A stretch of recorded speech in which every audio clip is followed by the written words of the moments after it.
Mexico is a land of vibrant color, rich history, and ancient traditions. But when the sun goes down and the shadows grow long, a different side emerges. A world whispered about in cantinas and around campfires. A world of spirits, omens, and entities that have haunted the Mexican consciousness for generations. Tonight, we step into that world. These are the urban legends of Mexico. Legend 1: La Llorona, the Weeping Woman. The legend of La Llorona, the Weeping Woman, is the ghost story that every Mexican child learns, a chilling cautionary tale whispered by parents to ensure their children come home before dark. While the core of the story remains the same, the details shift from town to town, each adding its own layer of tragedy and terror. The most common version tells of a beautiful young indigenous woman named Maria living in a rural village. She falls desperately in love with a wealthy, handsome Spanish nobleman who sweeps her off her feet. For a time, they are happy,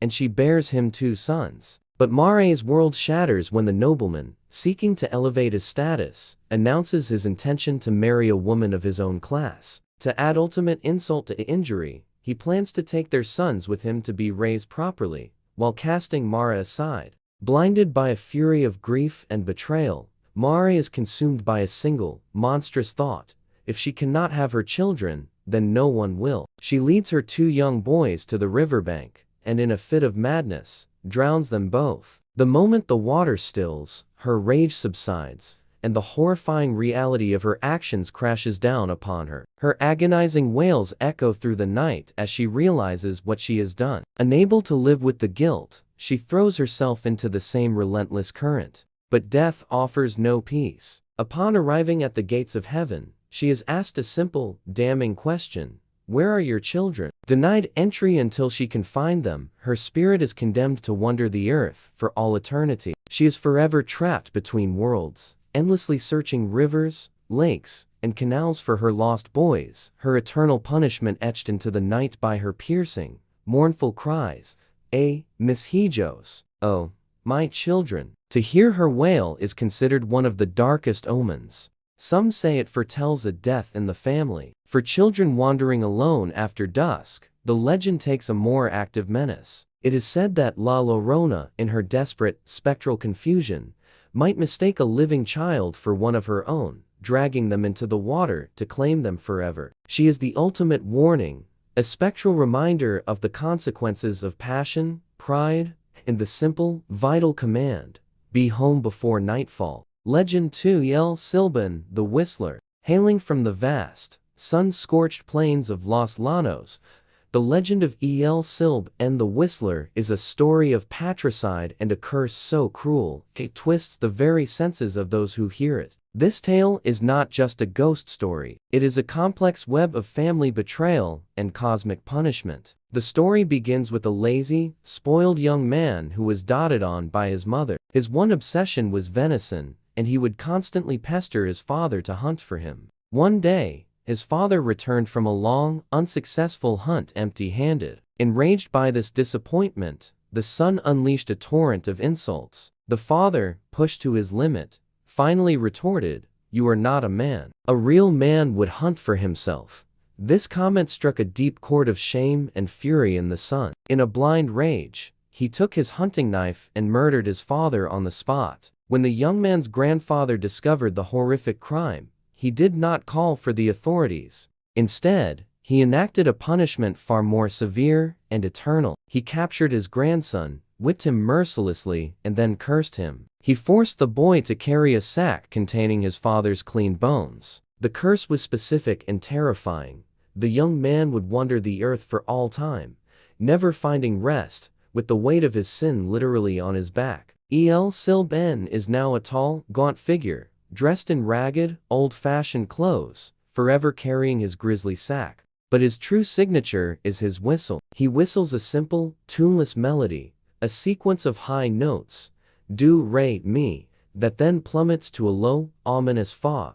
This whistle is a deliberate trick, a reversal of reality designed to instill confusion and dread. If you hear his whistle and it sounds faint, as if it's far away on the wind, it means El Silbón is dangerously close, perhaps even right behind you. But if the whistle is loud and clear, echoing as if he is standing at your shoulder, then he is actually miles away, and you are safe for the moment. Hearing El Silbón's whistle is universally considered an omen of death. Some versions say it means you or a loved one will die within 6 days. He is a spirit of punishment, a wandering reminder that the worst crimes fracture the soul and echo through eternity, their presence announced by a deceptive and chilling tune. Legend 3. La Isla de las Muñecas, the Island of the Dolls. In the vibrant, canal-laced network of Xochimilco in Mexico City, amidst the colorful trajineras and festive music, lies one of the world's most genuinely unsettling places,